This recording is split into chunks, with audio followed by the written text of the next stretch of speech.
Solo levelling के नए video में आप सबका स्वागत है। दोस्तों, ये वाला वीडियो बहुत ज़्यादा इंटरेस्टिंग होने वाला है और बहुत ज़्यादा इन्फॉर्मेशन इसमें आने वाला है, क्योंकि इस वीडियो में आपको पूरे सोलो लेवलिंग की हिस्ट्री के बारे में पता चलेगा। अगर आप लोग ये वीडियो को ध्यान से नहीं देखोगे तो हो सकता है बाद में आपको प्रॉब्लम हो। पिछले एपिसोड में हमने देखा था द मोनाक ऑफ फ्रॉस्ट एंड द मोनाक ऑफ बीस्ट मिलके जीन को मार दिए थे और तब वो जाता है अपने इटर्नल स्लम्बर में और वहीं पे उसके सामने आता है द किंग ऑफ डेड एशबॉर्न। अब आगे वीडियो में आगे बढ़ने से पहले पिछले वीडियो से उठाया हुआ मेरा top 5 comments. Thank you JMB 4699, Arthur 7X gaming, MC legend, रूशार gaming GFF and Janmajit Bhattacharya ji. आप लोग भी कमेंट करो और आप लोगों को बहुत बहुत शुक्रिया कमेंट करने के लिए, मेरे चैनल को सपोर्ट करने के लिए। एपिसोड के शुरू में हम एशबॉर्न को देखते हैं। वो आगे आ रहा था, जिन को देखते हुए तभी कहता है, तुम इस दुनिया में हमेशा के लिए जी सकते हो, जब तक तुम चाहते हो तब तक जी सकते हो। ये इस तरह है कि तुम एक बहुत ही खूबसूरत सपने से नहीं उठने वाले, ये तुम्हारे लिए बहुत ही खूबसूरत सपना होगा। जिन उसकी तरफ देखता है और कहता है, क्या तुम चाहते हो मैं इस इल्यूशन में हमेशा के लिए ट्रैप रहूं जो कि तुमने बनाया है? ये सुन के एशबॉर्न कहता है, नहीं, इसे मैंने तो नहीं बनाया है, मैं इस दुनिया का क्रिएटर नहीं हूँ, तुम हो। ये सुन के जिन चौंकता है और कहता है, क्या मैं हूँ? और तभी एशबॉर्न अपना अपीयरेंस चेंज करता है। और यहाँ पे दोस्तों मैं बता दूँ, एशबॉर्न हर वक्त अपना अपीयरेंस चेंज करके जिन के साथ बात करेगा, तो जब भी आप किसी नए रूप या फिर किसी और रूप में देखोगे तो मान लेना कि वो एशबॉर्न ही है। वो कहता है, तुम्हारा जो डिजायर है तुम्हारे मिस्टेक्स को करेक्ट करने की, और उसके साथ मेरी पावर मिलने के बाद ये जो दुनिया तुम देख रहे हो, इस दुनिया को तुमने ही बनाया है, और ये जो डोमेन ये मेरा ही डोमेन है, और अब तुम जिसमें हो ये है इटर्नल स्लम्बर। और फिर कहता है, क्या तुम्हें पता है मैं तुम्हारे लिए बहुत दिनों से वेट कर रहा था, इतना कि तुम सोच भी नहीं सकते।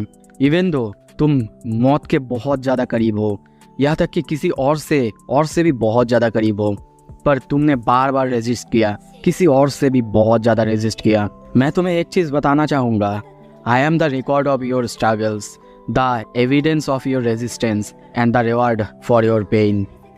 मैं ही हूँ मौत, इटर्नल स्लम्बर और डर, सब कुछ मैं ही हूँ।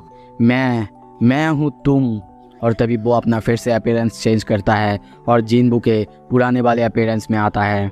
अपने हाथ को आगे करते हुए वो एक बहुत बड़ी सी पेड़ को क्रिएट करता है और कहता है, मेरे डोमेन के अंदर तुम फ्री हो, जो तुम्हारी इच्छा वो तुम कर सकते हो, जैसी इच्छा जैसी तुम्हारी मर्जी। जिन बस वहाँ पे खड़ा होकर ये सब देख रहा था। और तभी देखते हैं वो भी अपना हाथ आगे करके एक फ्लावर को क्रिएट करता है। वो फिर से उसे कहता है, मेरे डोमेन के अंदर जो भी होगा, जो भी है, सब कुछ तुम्हारा है। किसी भी चीज़ को तुम अपने डोमेन में कन्वर्ट कर सकते हो, कुछ भी बना सकते हो, और फिर उसे एब्जॉर्ब करके मेरी पावर को तुम्हारे अंदर ले सकते हो। ऑल्दो ये जो पूरी दुनिया तुम देख रहे हो, ये सब कुछ पॉसिबल है तुम्हारे डोमेन के अंदर। तुम्हारे अंदर ये एबिलिटी है कि तुम किसी भी दुनिया को क्रिएट कर सकते हो, डिस्ट्रॉय कर सकते हो, या फिर उसे बदल सकते हो। ये एक तरह का ओमनीपोटेंट पावर है। जिन चुपचाप ये सब सुन रहा था और तभी कहता है, तो तुम कह रहे हो कि तुम और मैं, हम दोनों में सेम पावर है? ये सुन के वो हंसता है और उसे तभी हम मिस चायन की अपीयरेंस में देखते हैं। वो कहता है, मैंने बहुत ज़्यादा वेट करा है तुमसे मिलने के लिए। आई एम द मोनाक of shadows, the king of the dead, जो कि मौत पर रूल करता है, और सबसे डीपेस्ट डार्कनेस्ट वो भी मैं ही हूँ। जिन कहता है, क्यों, मैं ही क्यों? वो कहता है, मैं तुम्हें बताऊंगा नहीं, मैं तुम्हें दिखाता हूँ कि क्या और क्यों। और तभी हम देखते हैं वो अपने हाथों से कुछ क्रिएट करता है और वहाँ पे एक स्क्रीन की तरह चालू होता है और सब कुछ शुरू से दिखने लगता है। वो कंटिन्यू करते हुए कहता है, मैं तुम्हें दिखाता हूँ बिगिनिंग एंड एंड, और सिर्फ इतना ही नहीं, तुम्हारा बिगिनिंग वो भी दिखाता हूँ। सीन शिफ्ट होता है, प्रेजेंट में हम जीन को देखते हैं, उसकी बॉडी पूरी तरह से जमा हुआ है। मोनाक ऑफ बीस्ट उसकी तरफ देखते हुए कह रहा है, वो डेफिनेटली मर चुका है, उसका हार्ट वो स्टॉप हो चुका होगा। आंद्रे लियोनार्ड को कहता है, हे, मैं संग जिनबू का प्रेजेंस फील नहीं कर पा रहा हूँ, जैसे कि वो खत्म हो चुका है। क्या हुआ? लियोनार्ड कहता है, वेल। दूसरी तरफ तभी मिस्टर बीएक को देखते हैं। वो कहता है, इम्पॉसिबल, इसका मतलब इस पूरे दुनिया में अब कोई भी नहीं है जो कि इन बीस्ट को रोक सके। लिम तागियो बिल्डिंग के ऊपर से ये देखता है और सोचने लगता है, डैम इट, मुझे मुझे उस बंदे की बात सुनना ही नहीं चाहिए था। मे भी अभी बहुत ज़्यादा लेट नहीं हुआ है, अभी मेरे पास चांस है उन्हें रोकने का। उन पर वो अटैक करने के लिए सबको ऑर्डर देता है। पर तब जब वो मोनाकॉफ आइस की तरफ देखता है और वो भी उसकी तरफ घूम के देखता है, उसकी तरफ देख के बहुत ही ज़्यादा डर जाता है। उसकी आंखों में देख के लिमतागियो बहुत ज़्यादा डरता है। पर तभी वहाँ पे कुछ अजीब होता है। हमें हार्ट बीट फिर से सुनाई देता है और ज़ोर ज़ोर से होने लगता है। मोनाकॉफ फ्रॉस्ट पीछे देखता है और डर जाता है। और वहीं पे हम जिनकी बॉडी जहाँ पे जमी हुई थी वहाँ पे हम देखते हैं बाहर से और ज़्यादा ब्लैक ऑरा निकलने लगता है। मोनाकॉफ फ्रॉस्ट और मोनाकॉफ बीस्ट दोनों बस कहने लगते हैं, पर कैसे ये हो सकता है। जिन को तभी हम थोड़ा सा स्माइल करते हुए देखते हैं। उसकी हार्ट यानी ब्लैक हार्ट को देखते हैं, वो बहुत ज़ोर से धड़कने लगता है। मोनाकॉफ फ्रॉस्ट पूरी तरह से डर जाता है और बस कहता है, वेट, मुझे ये मत बताओ कि नहीं, ऐसा नहीं हो सकता। और दोनों एक साथ सोचते हैं, हमने ट्रू किंग को जगाने के लिए उसकी फेक बॉडी को मार दिया, और अब हमें ये मत बताओ कि उसकी फेक बॉडी के मरने के बाद अब जो ये हो रहा है, ये उनकी असली फॉर्म का जन्म हो रहा है। और ये समझने के बाद वो दोनों मिलके हम देखते हैं उसकी जमी हुई बॉडी पर अटैक करने जाता है। तभी मोनाकॉफ बीस्ट को हम देखते हैं कोई आके बहुत ही खतरनाक एक किक मारता है और साथ ही में मोनाकॉफ फ्रॉस्ट को भी मारता है। और वहाँ पे हम और कोई नहीं, जीन के फादर को देखते हैं जो कि वहाँ पे उसे बचाने के लिए आया था। उसकी एक किक से दोनों के दोनों मोनाक एक ही साथ बहुत दूर जाके गिरते हैं। और तभी जिन के फादर को देखते हैं अपने हाथ में डैगर लिए हुए कहता है, अब से कोई भी इस बच्चे पर हाथ नहीं डालेगा। उसे हम बहुत ही गुस्से में देखते हैं। सीन शिफ्ट होता है, फिर से हम एशबॉर्न की डोमेन में देखते हैं। वहाँ पे अब फ्लैशबैक चालू हो चुका है और यहाँ से हम सोलो लेवलिंग की हिस्ट्री के बारे में जानेंगे, क्यों डेंजन्स क्रिएट होते हैं, क्यों हंटर्स को पावर मिलते हैं और बाकी सब कुछ। ध्यान से सुनिएगा। एशबॉर्न कंटिन्यू करते हुए कहता है, किसी और दुनिया में लाइट और डार्कनेस साथ एग्जिस्ट करते थे, इसके अलावा कोई भी चीज़ नहीं था। पर तभी एब्सोल्यूट बीइंग इन दो चीज़ों को दो हिस्सों में बांट दिया और लाइट से बनाया messenger of God and darkness से बनाया मोनाक, जो कि 8 मोनाक्स थे। मोनाक जिन्हें कि इस दुनिया को डिस्ट्रॉय करने के लिए बनाया गया था, और दूसरी तरफ मैसेंजर्स, उनका जन्म ही इसलिए हुआ था कि वो इस दुनिया को मोनाक से प्रोटेक्ट कर सके और इस दुनिया में शांति मेंटेन कर सके। और इसी वजह से हमेशा ही मोनाक्स और रूलर्स के बीच वॉर होता रहता था। पर एक दिन एक मैसेंजर ऑफ गॉड इस नेवर एंडिंग वॉर से थक चुके थे और उसके बाद एब्सोल्यूट बीइंग के पास गया और वहाँ पे जाके उनसे कहा, ओ एब्सोल्यूट बीइंग, क्यों आप हमारी मदद नहीं करते, आपकी फेथफुल सब्जेक्ट्स की मदद नहीं करते? क्या आप हमारी चीखने की आवाज़ को नहीं सुनते हैं जो कि बहुत ज़्यादा दर्द भरे होते हैं? अनगिनत सोल्जर्स जो कि मर रहे हैं आपकी ऑनर में। Please my lord, O absolute being, हमें आपकी ताकत दो, हमारी मदद करो। अगर आप हमारी मदद करते हैं तो हम उनकी सर को आपको लाके ट्रिब्यूट देंगे। पर एब्सोल्यूट बीइंग, उन्होंने रिस्पॉन्ड ही नहीं किया, वो बस चुप रहे। इनकी इतनी रिक्वेस्ट के बाद भी वो चुप रहे। और तभी फ्रेगमेंट्स ऑफ ब्रिलियंट लाइट को समझ में आ गया, जो भी वो लड़ाई करते हैं मोनाक्स के साथ, जो उनका बैटल होता है वो और कुछ नहीं बल्कि एब्सोल्यूट बीइंग के लिए बस एक एंटरटेनमेंट का जरिया है और कुछ भी नहीं। एब्सोल्यूट बीइंग कभी भी नहीं चाहते ये वॉर खत्म हो। सब कोई जो भी एब्सोल्यूट बीइंग को पूछते थे, सब कोई जो भी उनके सामने झुकते थे और उनके लिए रोते थे, मरते थे, उनके लिए वार करते थे, सब कोई जो भी उनके बात मानते थे, उन्हें अपनी फेथ प्रूव करते थे, अपनी ब्लड उनके लिए ज़िंदगी देकर। वो लोग हमेशा से उनकी कमेंटमेंट्स को मानते थे, अवॉइड करते थे। पर फिर भी इतना कुछ करने का फ़ायदा ही क्या? इतना सब कुछ मानने के बाद भी उनके लिए भी मौत ही लिखी हुई है। और तभी हम एक रूलर यानी एक फ्रेगमेंट ऑफ ब्रिलियंट लाइट को बहुत ही गुस्से में देखते हैं। वो सबको कहता है, जब तक कि एब्सोल्यूट बीइंग एग्जिस्ट करेगा तब तक ये वॉर कभी भी ख़त्म नहीं होगा। एशबॉर्न ये सब जीन को दिखाते हुए कह रहा है, the fragment of brilliant light, वो चाहता था ये वॉर ख़त्म हो जाए, ये ही है रेविलियन। ये सब कुछ जीन देख रहा था। तभी एशबॉर्न एक रूलर को दिखाते हुए कहता है, that is my farmer self, सिर्फ मैं ही था जो कि इस रेविलियन के खिलाफ था।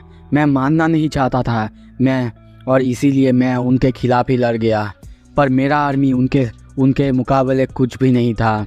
मेरे आर्मी का हाल इतना ज़्यादा ख़राब था, उन्हें देखा भी नहीं जा सकता था। चारों तरफ बस मौत ही था। चाहे मेरे पास कितनी भी बड़ी आर्मी होती, वो उन मैसेंजर्स के सामने कुछ भी नहीं थे। और इसीलिए मैंने सोचा कि सब कुछ शायद ख़त्म हो चुका है। पर तभी जब मैंने अपनी आँख बहुत ज़्यादा अंधेरे में खोला, मुझे समझ में आया कि एब्सोल्यूट बीइंग ने मेरे अंदर एक हिडन पावर को छुपा के रखा है। और तभी हम एशबॉर्न यानी जो कि पहले फ्रेगमेंट ऑफ लाइट था, उसके अंदर शैडो पावर को अराइज होते हुए देखते हैं, शैडो पावर को निकलते देखते हैं।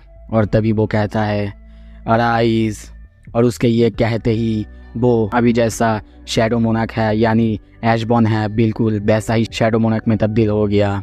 उसकी हालत बहुत ख़राब थी, पर वो अब एक नई ज़िंदगी की मालिक हो गया। और उसी के साथ साथ अराइज कहने के बाद ही उसके साथ बहुत बहुत ज़्यादा आर्मी खड़े हो गया जो कि मर गए थे।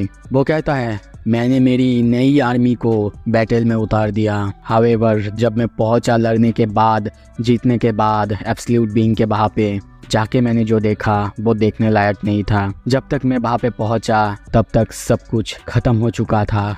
एब्सोल्यूट बीइंग उन्हें मार दिया गया था और हम एब्सोल्यूट बीइंग को मरे पड़े देखते हैं। उनका खून चारों तरफ गिरा हुआ देखते हैं। जो भी फ्रेगमेंट्स ऑफ ब्रिलियंट लाइट थे, उन्होंने गॉड को एब्सोल्यूट बीइंग को मारने के बाद उनका पोजीशन ले लिया और खुद रूलर्स बन गए।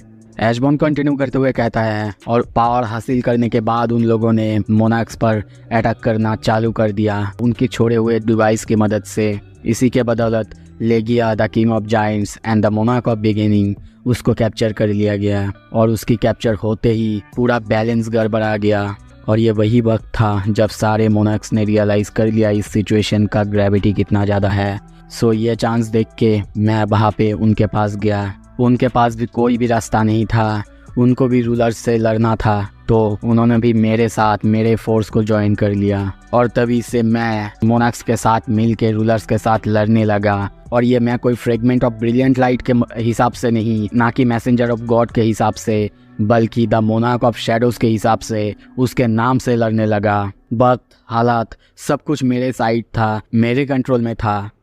बैटलफील्ड में जो भी मरते वो सब मेरा ही आर्मी हो जाते, मेरी ही पावर बढ़ता। पर ऐसा एक वक्त आया जब मैं बहुत बहुत ज़्यादा ताकतवर हो चुका था और दोनों पार्टी यानी रूलर्स और मोनार्क्स दोनों मुझसे डरने लगे, मेरे पावर से डरने लगे। और इसीलिए दोनों साइड्स ने हाथ मिला ली और मेरे खिलाफ, मेरे आर्मी के खिलाफ चले गए।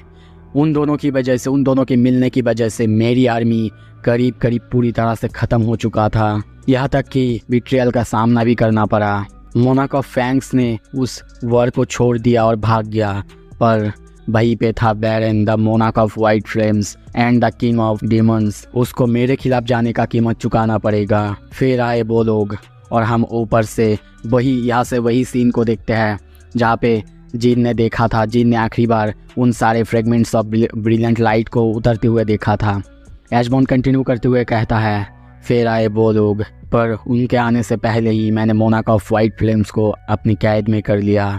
और फिर जब वो लोग आए, नीचे उतरते ही मेरे सामने नील कर दिए। अगर वो चाहते तो वो मुझे वहीं पे मार सकते थे, पर फिर भी उन्होंने मुझसे कहा प्लीज़ हमें माफ़ कर दो, हमें माफ़ कर दो greatest fragment of brilliant light. हमारे पास लड़ने का कोई रीज़न नहीं है, अब कोई रीज़न बचा ही नहीं है कि हम एक दूसरे से लड़े। एशबॉर्न कंटिन्यू करता है और कहता है ऑल्दो उनके पास इतना ज़्यादा ताकत था कि वो लोग चाहते तो मुझे मार सकते थे, मुझे नथिंगनेस के दुनिया में भेज सकते थे, मुझे पूरी तरह से वैनिश कर सकते थे, पर वो लोग शांति चाहते थे। आई सपोज ये एक रिस्पेक्ट दिखाने का तरीका था। पर तभी एशबॉर्न उनको कंटिन्यू करते हुए कहता है, यहाँ पे दोस्तों एशबॉर्न जो फ्लैशबैक दिखा रहा है, वहाँ पे एशबॉर्न उन सारे रूलर्स से ये कह रहा है। एशबॉर्न कंटिन्यू करते हुए कहता है ये सब जो तुम बोल रहे हो, ये सब बोलने का कोई फ़ायदा नहीं है।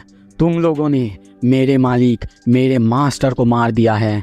पर यह सुन के फ्रेगमेंट ऑफ ब्रिलियंट लाइट गुस्सा होता है और कहता है वो हमारा भी मास्टर था। पर उसकी ये बात सुन के एशबॉर्न को बहुत ज़्यादा गुस्सा आता है और वो उसको अपने हाथों से पकड़ता है, ऊपर उठाता है, अपने पास लाता है और कहता है अगर वो तुम्हारा भी मास्टर था तो ये तुम्हारे इस क्राइम को और ज़्यादा बड़ा बना देता है। वो फ्रेगमेंट कहता है, किसी और से ज़्यादा तुम्हें पता है हम लोगों ने कैसा फील किया जब हम सब ने मिलके उनके खिलाफ जाने के बारे में सोचा। बस हम इस वॉर को एंड करना चाहते थे। हम चाहते थे कि ये वॉर पूरी तरह से ख़त्म हो जाए। ऐश बॉर्न कहता है, अगर तुम्हें सच में चाहिए इस वॉर का पूरी तरह से ख़त्म हो जाए तो अपने स्पीयर्स लो, अपने हथियार लो और मेरे दिल को चीर दो, तभी तुम्हें मिलेगा चांस इस वॉर को पूरी तरह से ख़त्म करने की। पर वो रूलर कहता है, प्लीज़ हमें माफ़ कर दो हमें। पर वो कंटिन्यू करते हुए कहता है, हरी आप और मुझे मार दो, अभी मार दो मुझे। पर वो रूलर कुछ नहीं कहता, शांति से बस कहता है, प्लीज़ अपने गुस्से को जाने दो। Greatest fragment of brilliant light अपने सारे साथियों को इशारा करता है। करते ही वो लोग सभी वहाँ से उड़ के चले जाते हैं बिना ऐश बॉर्न को मारे या फिर उसे कुछ भी करे। फिर मैं कहता हूँ, वो लोग अगर चाहते तो सब कोई मिल के आराम से ऐश बॉर्न को मार सकते थे। प्रेजेंट में यानी ऐश बॉर्न के डोमेन में ऐश बॉर्न अभी मिस सेलनर के रूप में है। और कंटिन्यू करते हुए कहता है, मैं बहुत ज़्यादा कंफ्यूज था और बार बहुत ज़्यादा ढूंढने के बाद, बहुत कुछ करने के बाद भी कोई भी सिंगल सोल्यूशन मैं ढूंढ नहीं पा रहा था। सो मैंने तय किया कि किसी जगह पे छुप जाऊं और अपने रेवेंस की तैयारी करूं, कोई प्लान बनाऊं। और मैंने अपने शैडो के अंदर मोनाक ऑफ वाइट फ्लेम्स को कॉन्फाइन करके रखा था। इसीलिए मैंने प्लान बनाया कि मोनाक ऑफ फैंग्स जो कि भाग गया था, जब मैं रिकवर हो जाऊं उसको मार दूं। और इसी वजह से जब मैं छुप गया था तब मोनाक्स जो कि अपने हाथ से बहुत ज़्यादा पावर खो दिया था, मेरी वजह से वो लोग रूलर्स से हार गए थे। और जब मैं वापस गया यानी उनके सामने रीअपीयर हुआ, मोनाक्स जो कि डायमेंशन के बीच भाग चुके थे, कहीं भाग गए थे। द ड्रैगन किंग जानता था अब टाइम आ चुका है उनके पावर को बढ़ाने की। उसने मुझे ग्लैडली एक्सेप्ट कर लिया और इसीलिए हम लोगों ने कोई ऐसा दुनिया ढूंढ रहे थे जहाँ पे हम जा सके, जो कि रूलर्स के नज़रों से बिल्कुल बाहर हो। यह सुन के जिन कहता है, क्या तुम्हारा मतलब पृथ्वी है? वो कहता है, हाँ पृथ्वी। पर वहाँ पे मोनाक्स के आ जाने से उनका यानी इंसानों का एनाइलेशन इनएविटेबल था। और तभी वो फिर से पास्ट की कुछ सीन दिखाने लगता है, वही सिटी जिसको जीन ने डिमन कासल में देखा था। वो कहता है, ये सिटी, इस जगह को तो मैंने डिमन कासल में देखा था, क्या यही फ्यूचर है? पर वो कहता है, नहीं, जो तुम देख रहे हो ये पास्ट है। पर जिन कहता है, क्या मतलब है तुम्हारा? वो कहता है, तुम्हें पता है पहले भी मैंने कहा है, मोनाक्स दुनिया को डिस्ट्रॉय करने के लिए उन्हें बनाया गया है और रूलर्स उनको बचाने के लिए बनाया गया है। और ऐसे ही हर बार रूलर्स और मोनाक्स उनका फाइट होता है। रूलर्स जिनको कि दुनिया को मेंटेन करने के लिए बनाया गया था एब्सोल्यूट बीइंग के द्वारा, इसीलिए उन्होंने अपने आर्मी को भेजा मोनाक्स को ट्रैक डाउन करने के लिए, मोनाक्स को मारने के लिए। जब तक उन्होंने उन्हें भेजा तब तक सब कुछ ऑलरेडी ख़त्म हो चुका था। जिस दुनिया को वो लोग बचाना चाहते थे उस दुनिया में तबाही फैल चुका था। वो दुनिया पूरी तरह से डिस्ट्रॉय हो चुका था और ऐसे ही करके एक और दुनिया ख़त्म हो चुका था। और सब कुछ को फिर से पहले जैसा बनाने के लिए, ठीक करने के लिए उन लोगों ने एब्सोल्यूट बीइंग की एक फॉरबिडन डिवाइस का यूज़ किया। वो था द कप ऑफ रीइंकार्नेशन, जो कि गॉड का एक इंस्ट्रूमेंट था। ये एक इस तरह का प्रोडक्ट था, एक रिमार्केबल प्रोडक्ट जो कि टाइम को पीछे कर सकता था, अप्रॉक्स 10 साल पीछे कर सकता था। रूलर्स ने बहुत कोशिश की दुनिया को बचाने की, पर तुम्हारी पृथ्वी बहुत ज़्यादा वीक था। ये कभी भी मैटर नहीं करता कि मोनार्क जीते या फिर रूलर्स जीते, जो भी जीतते अर्थ, तुम्हारी पृथ्वी पूरी तरह से तबाह हो जाता। रूलर्स को पता था वो सबको बचा नहीं सकते। सो अल्टीमेटली उन्होंने डिसाइड किया कि कुछ पोर्शन ह्यूमंस को बचाए, कुछ पोर्शन पॉपुलेशंस को बचाए, जो कि पृथ्वी पर जीवन को कंटिन्यू कर सके। ये सुनने के बाद जिन कहता है, और ऐसे ही पैदा हुए हंटर्स। ऐश बॉर्न कंटिन्यू करते हुए कहता है, हाँ बिल्कुल, वही लोग थे जिनके पास इतनी ताकत तो थी, दो ग्रेट फोर्स के बिटवीन जो वार होता उनकी फोर्स को झेल सके, उनकी माना पावर को झेल सके। और ऐसे ही रूलर्स मैनकाइंड को बचाने की कोशिश करते रहे। जिन ये सब बातें सुन के बस सोच रहा है, बीइंग्स जो कि दुनिया के चेंजेस को सरवाइव कर सकते हैं, पर जब लोगों को ये पता चलेगा कि सारे के सारे लोग तबाह हो चुके हैं, मर चुके हैं, पर सिर्फ कुछ ही लोग जिंदा है, क्या ऐसे सोसाइटी फंक्शन कर पाएगा?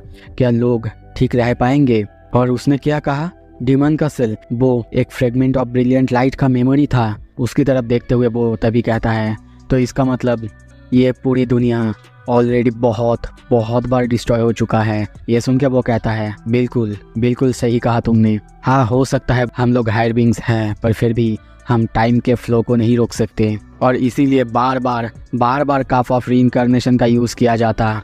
बार बार वो लोग कोशिश करते टाइम को घुमाने की जब भी वो हारते, पर मोनाक्स ऐसा नहीं थे।